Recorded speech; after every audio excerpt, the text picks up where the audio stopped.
हथेली ममता में अब आने वाला है कहानी में नया ट्विस्ट। जैसा कि आपने देखा, जवेरिया सारा कुछ बता देती है जो उसने झूठ मूठ यासर ने बोल के उसे बताया होता है।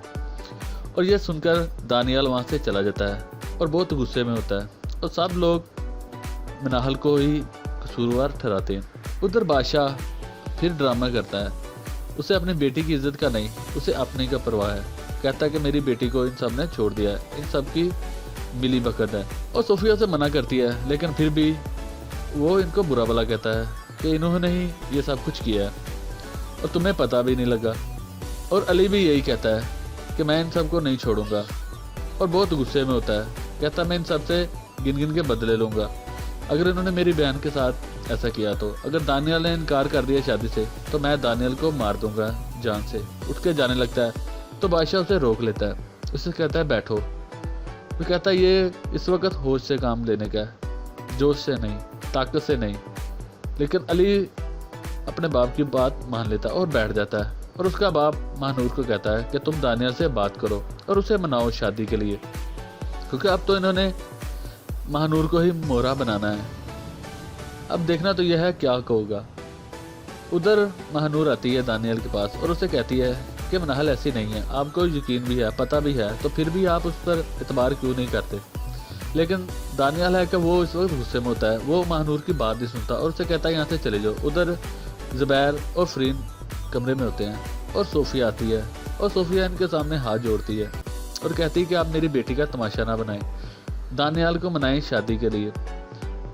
लेकिन फरीन है कि वो एक नहीं सुनती। ज़ुबैर तो चुपचाप खड़ा रहता है और कहता है कि मैं कुछ नहीं कर सकता क्योंकि दानियाल अब शादी करने के लिए रजामंद नहीं है। लेकिन फरीन है कि वो उसे खरी खरी सुनाती है कि जैसी तुम हो वैसी ही तुम्हारी बेटी है और ये तुम लोगों की मिली भगत है। सोफिया है कि वो कहती कि ऐसी बात भाभी नहीं है, मनाहल बेकसूर है। लेकिन फरीन है कि वो उसकी एक नहीं सुनती, क्योंकि फरीन तो पहले भी मनाहल को अपने बहू बनाना ही नहीं चाहती थी। वो तो सोफिया को भी नहीं पसंद करती थी, इस घर से निकालना चाहती थी। उधर मनाहल बैठी होती है और मन में सोच रही होती है और दानियाल के पास जाने लगती है तो महानूर उसे कहती है कि अभी दानियाल बहुत गुस्से में है और तुम लोग बाद में चल जाना। लेकिन मनाहल है कि वो कहती है मुझे अभी दानियाल से बात करनी। जैसे ही उसके पास जाती है तो दानियाल को कहती है कि यही तुम्हारी मोहब्बत थी, इतनी मोहब्बत करते थे तुम मुझसे। और दानियाल कहता है कि अब चुप कर जाओ वरना मुझे मेरा मोहब्बत से इतबार उठ जाएगा। और तुम मोहब्बत की बातें करती हो और ख़ुद तुम कहाँ रह के आई हो। लेकिन मनाहल है कि वो उसे समझाती, लेकिन दानियाल उसकी एक नहीं सुनता और बहुत गुस्से में आ जाता है और उसे खरी खरी बातें सुनाता है कि मैं तुमसे शादी नहीं कर सकता, तुम यहाँ से चली जाओ। मनाहल उसकी तरफ रोते हुए देखती रह जाती क्योंकि मनाहल तो बेकसूर है। जब इन सबको असलियत का पता चलेगा कि ये सब कुछ यासर ने किया है तो ये सब लोग ही मनाहल से माफ़ी मांगेंगे। लेकिन मनाहल की एक नहीं कोई सुनता। उधर सोफिया भी मनाहल को बातें सुनाती है कि तुमने मुझे एक दफ़ा नहीं बताया।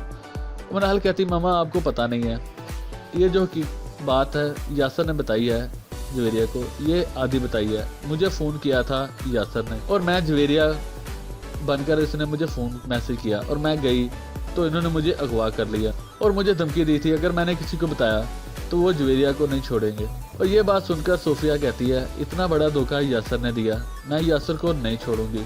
जैसे ही सोफिया जाने लगती है तो मनाहल से रोक लेती है कि अब रुक जाएं, अब आप जो मदद चाहेंगी आपका कोई यकीन नहीं करेगा, क्योंकि इस वक्त तो यासर की ही बात मानेंगे, क्योंकि यासर ने तो जवेरिया को अपने हाथ में किया हुआ है, जो जवेरिया को कहता है वही करती है जवेरिया। उधर अली महानूर को कहता है कि तुम्हें ही दानियाल को अब मनाना होगा मेरी बहन से शादी करने के लिए। अगर उसने इनकार कर दिया तो मैं तुम्हें छोड़ दूंगा। और यह बात सुनकर महानूर उसकी तरफ देखती रह गई। अब देखना तो यह है क्या होगा, क्या दानियाल मनाहल से शादी करेगा या अली महानूर को तलाक देगा। वेल सारी अपडेट जानने के लिए सब्सक्राइब कीजिए हमारा चैनल।